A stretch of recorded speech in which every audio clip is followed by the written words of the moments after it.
everybody knows at their core to some degree that alcohol is not good for them. Everybody knows that. And more of science about that is really starting to come out into the public. There's really no amount of alcohol that's actually good for you. So I just think people get uncomfortable that you're not partaking in this thing that's not good for them with them. I have a good friend of mine, Chase. Chase has started this cool thing that he decided to put out this TikTok challenge to go without alcohol for 1 full year. What made you decide to try going 1 year without alcohol? And you've never been a heavy drinker in the first place. Right. Aside from college years and, when I was first kind of exposed to it in high school, that sort of thing. Yeah. But as an adult, no, I really haven't been a heavy drinker. I've actually always kind of limited it, to a degree, and kind of got over the binge drinking side of things more than 10 years ago before I met you. And but what really, the thing about it is I had never gone an extended period of time with absolutely no alcohol. I never abstained from drinking alcohol for a long period of time. And a lot of people know the 75 hard challenge. So last summer I did 75 hard. Part of that challenge, no alcohol, no nicotine, no substances, no nothing. Reading a certain amount, drinking a gallon of water, 2 45-minute workouts. One of the 45-minute workouts has to be outdoors. You're doing all of this every single day. You have to take a progress pic every day. It's intense. I've done a lot of the fitness stuff in the past, but the drinking I'd never done. The abstaining from alcohol for 75 days, I had literally never done as an adult.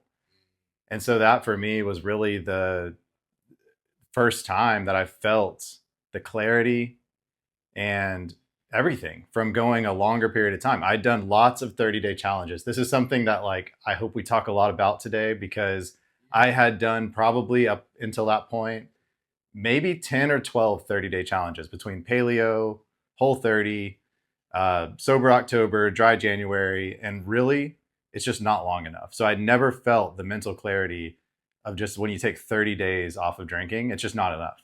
75 days, you start to feel all the changes in your life. And so for me, it was as simple as that. I took 75 days off of drinking. The most impactful part of 75 hard for me was the sobriety. Yeah. And I just went back to limited drinking after that. And honestly, it just bounced around in my head from that point on.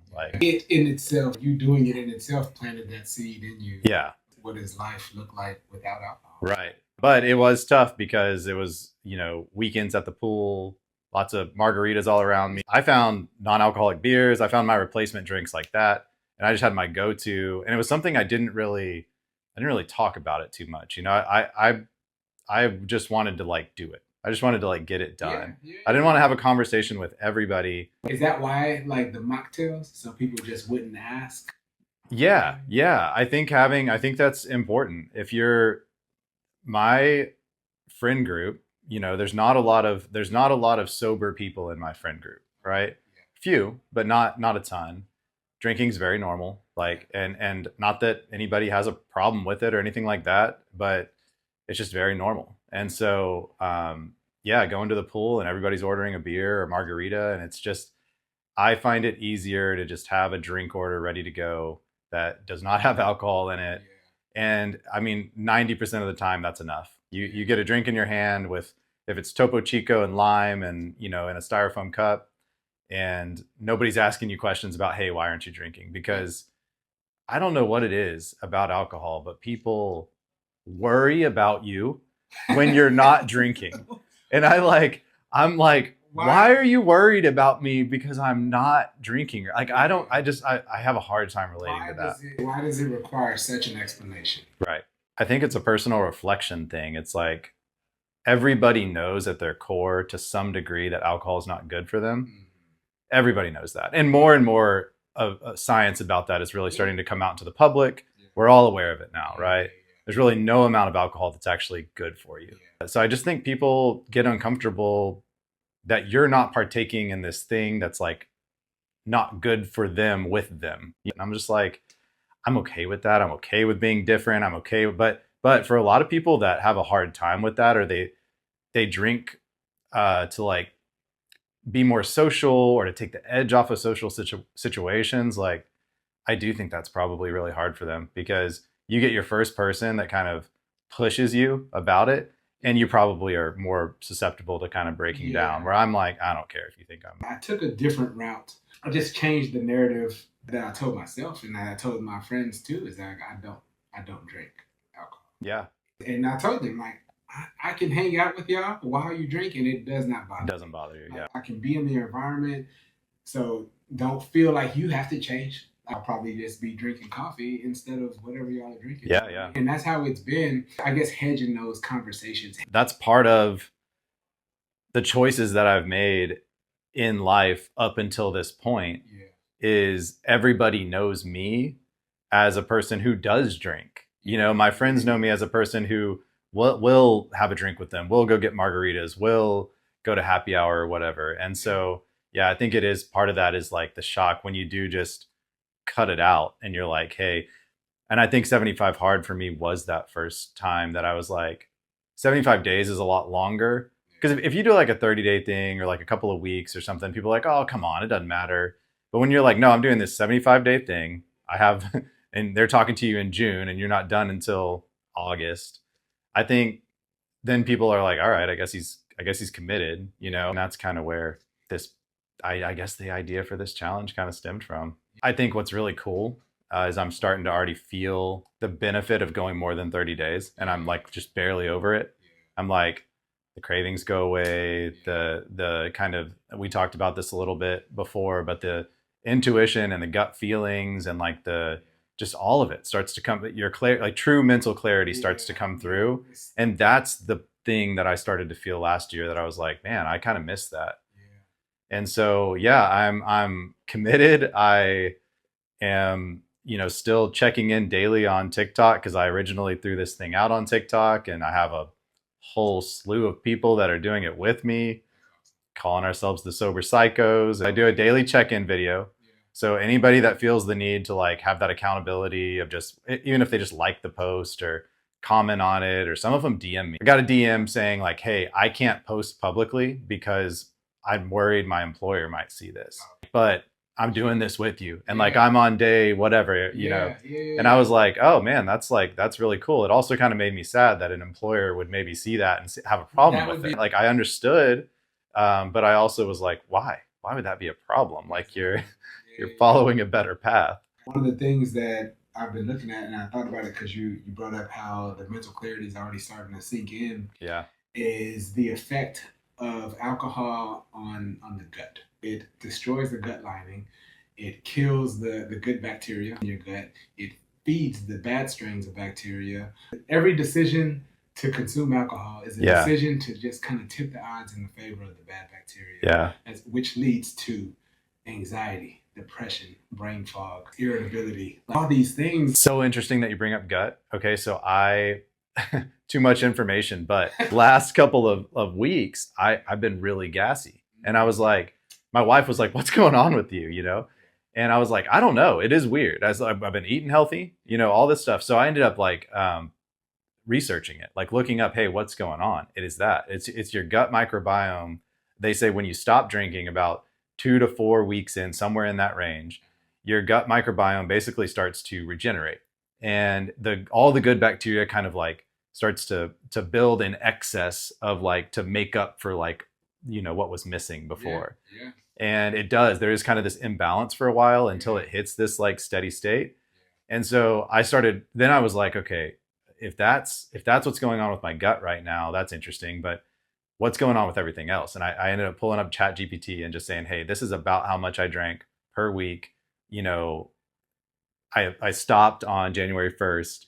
Like, tell me kind of what I'm going to experience in my body over the next like 6 months, you know, like when am I truly going to feel the all the effects of sobriety, you know? And it was interesting because it really kind of gave me, for the most part, a 6-month countdown. And some of the stuff in the beginning that you start to feel are like your skin and your sleep.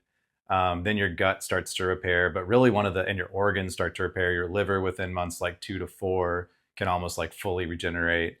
But then 6 months in is when you really start to like have the brain like clarity. And like the like it really starts to, that's just kind of how ChatGPT laid it out. It's like 6 months, like that's crazy. And I think, you know, going into it without any information, when I threw out this challenge idea, I hadn't mapped it out.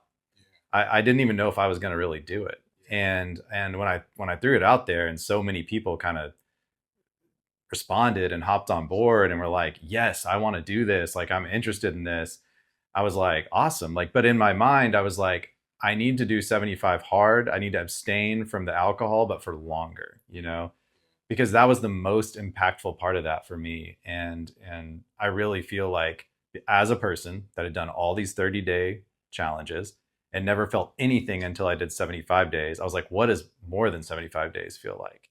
You know, and so the phase I'm in, day 35, days 30 to 60, I think are some of the most impactful, like where you really start to feel it. Yeah, it makes me sad that people do it for 30 days and almost don't get to benefit because they're still thinking about that drink that's going to come at the end. Yeah. I feel like you never know who you are without alcohol. Like you just never know who you are. Because if 75 days is the longest I've gone as an adult just because of this like one-off physical challenge that I did, and most adults don't even do something like that. You have no contrast to compare to. Nothing. Like you say you feel fine, but you have no idea. Like you don't know. You may be totally inflamed, like gut inflamed, joints inflamed, brain fog, all that stuff, and not know it because it just feels normal to you. Right. You have to develop new ways of coping. Everything doesn't require a reaction. That's it. It's like not everything requires a reaction. We have trained ourselves that we're stressed out about something, we need to go crack open a bottle of wine and have a drink. And it's like, not only is that doing nothing, like it's obviously it does something, it numbs that moment, but it procrastinates, it puts it off, it makes the feelings that when they do come back, they're more intense. So one thing I've noticed as I'm feeling things like more intensely is that because I'm not drinking, because I'm not trying to numb it, and what I've realized and what I've experienced is they're a lot shorter. So like if I'm stressed out about something, if I'm blue about something, sad about something, whatever it might be, like I'm finding myself getting over that and regulating that so much more efficiently. Everybody talks about like how anxiety really starts to level out and kind of go away as you know, get sober, and things like a lot of things improve. And I think what the part that gets missed is that in the beginning and for a while, you're actually going to feel things more intensely. I think you just your body gets better at finding that solution, that your brain gets better at regulating itself. And so there is going to be this gap of feeling things more intensely where you're like, I thought when I stopped drinking, the anxiety was just going to disappear.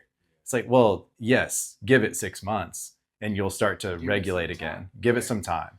Internally, you got to create the environment for your body to heal itself. And so, number one, remove the poison.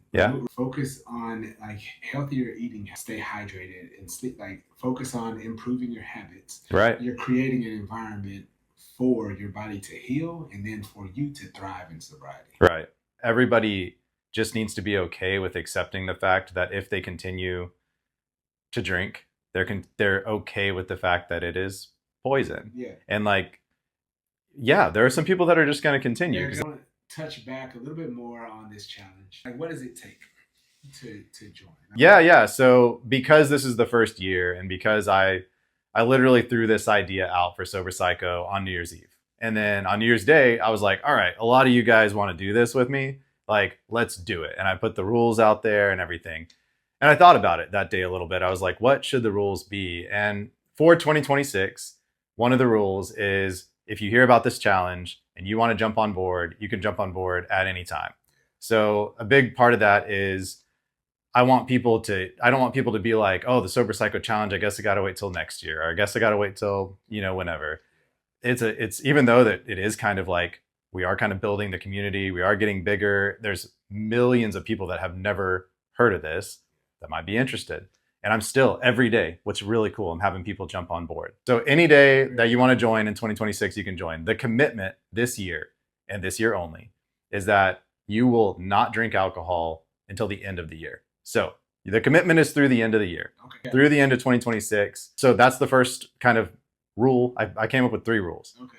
Second rule is don't replace it with anything else. So I don't want you to start like now numbing your feelings with THC drinks. I don't want you to pick up a nicotine habit. Like some people have reached out to me that are like, oh, I'm a smoker and like I can't do both. And I'm just like, look, it's up to you. If you can't handle both at one time, yeah, drop the alcohol. But the challenge is no addictive substances. And that's it. And then the third thing is with that time and with that money that you're saving from not, buying alcohol everywhere you go, do something. Pick up a hobby, a skill, a pastime, anything. Movement. It could be movement. It could be, run your first marathon. It could be get into photography. It can be any number of things, but just do something, because I feel like you need something as your go-to. I have those built in because I have an endless number of hobbies, and I'm just lucky in that way that it's always been important to me. Like I give up time doing something and I'm like, okay, now I have more time to do this. Something to take your focus. Right. You said this last time we talked, and it's like literally just loops in my head now. You said you got to do something with your hands. And I love that. And I think it extends to like hands and feet. Obviously, if you want to get into running or walking or rucking, if you want to get into fishing or climbing or photography, all of those things that use your hands or your feet, that's what your hobby needs to be. You need to do something that gets you out of the house, that you enjoy. If you want to join, my TikTok handle is at Heckendorn, which is my last name. So Heckendorn. You can also just Google Sober Psycho Challenge and you'll find it. I have a personal website that I threw up a blog post, and pretty soon, probably by the time this is out, I'm gonna add that sign up form. I'm going to get that live. I want people, 2 things. I want to know who all's committed. I want to know like who's really doing this, but I want them to have that accountability too, of saying, it's like when you sign up for a marathon. The Dallas Marathon's always in December every year. Like when you go and you register for that marathon and it's, you have that date on your calendar, like, like, all right, I've got that marathon coming up. Like, and that's what I'm doing, So I want them to have this like, this date and this commitment window that they're like, all right, I'm doing this, and then who knows what'll come of it. We have all sorts of ideas. So teaser, O and I are working in the background on maybe a more intense version of the Sober Psycho Challenge. So if and when we pull that together, we will release it on here. Thank you so much. Thanks for coming on, man. Man. It's been great. Yeah, for sure. Appreciate to have you on again for sure. Let's make this year your best year. Thank y'all for joining. Yeah. See y'all next time.